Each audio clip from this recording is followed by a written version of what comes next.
Ayan, bali ito yung ating tratrabuhin bahay mga kamukil. Nandito ako sa likuran ko, napapansin natin may sapa dyan, oh. So napagplanuhan na rin namin ni sir. Tinitingnan ko na yung mga sitwasyon dito kung paano siya trabahuin. May binigay na rin siya sa aking mga drawing na gusto niya mangyari dito sa bahay na to. So ito mga kamukil, isang subdivision to. Kagaya pa rin sa mga subdivision na nire-repair namin. Walang pinagkaiba yung forma niya. Inaalala yung Panabo project natin, lastly lang na natapos natin. Ganito din yung forma. Ano? Gagawin din natin to ng second floor na light material lang na sa taas.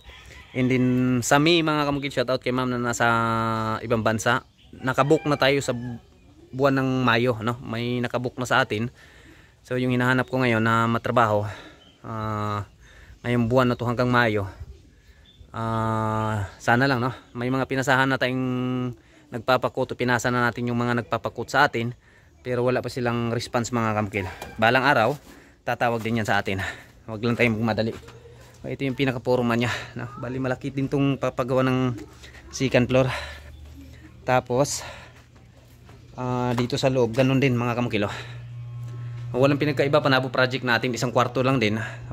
Yung Panabo project natin, ganito din yung forma nya. Binaklas lahat ng nasa baba, inilipat natin sa second floor yung mga kwarto. Pero dito mga kamukil, magkakaroon din ng kwarto sa baba. Bali 4 na kwarto yung gagawin natin dito. Tapos dito malilipat yung mga kitchen nila, kusina nila. Kung titingnan natin mga kamukil, sa ngayon ito yung forma nya. Pero kapag tinabaho na natin to, malaki yung pagbabagong mangyayari dito. Okay. So sa ngayon mga kamukil, gawa lang muna tayo ng mga quotation. Yung mga gustong magpa-quotation, mag-message na basta malapit lang. Shout out kay sir doon sa Negros, no? Napakalayo na sir.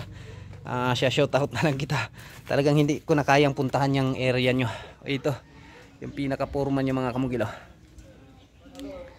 Ito na naman yung bigyan natin ng buhay balang araw, no? Pagka makabudget si sir.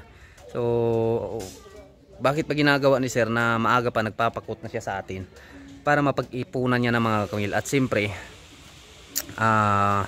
bago ko natapos yung pagsusukat dito, nag-uusap-usap muna kami. Kailangan ko yung mga detalye sa mga gusto niyong ipapagawa dito o mangyari sa bahay na to, mula sa baba hanggang sa roofing mga kamukil. Importante po yan. So lahat ng mga sinasabi niya o gusto mangyari, nire-record ko yan sa aking record book. Ayan, yun yung pag-aaralan ko kung magkano yung pwedeng gastusin niya kasali labor namin. Tapos yung mga details ng materialis na pwedeng i-apply natin dito, siyempre kasama na yan sa ipapaalam ko sa kanya.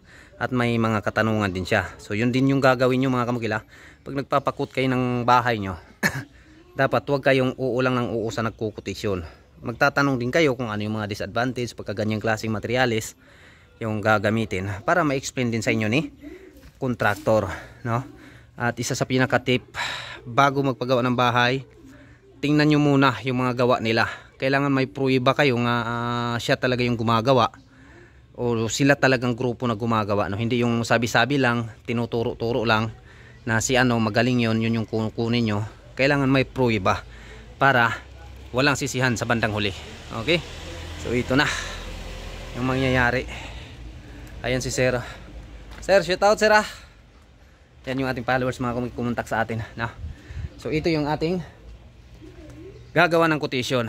So yung target ko nito mga kamukil, mamaya pagdating sa bahay, mamayang gabi umpisahan ko yung paggagawa. Ang mangyayari dito, magkakaroon to ng tatlong quotation yung gagawin ko dito, no?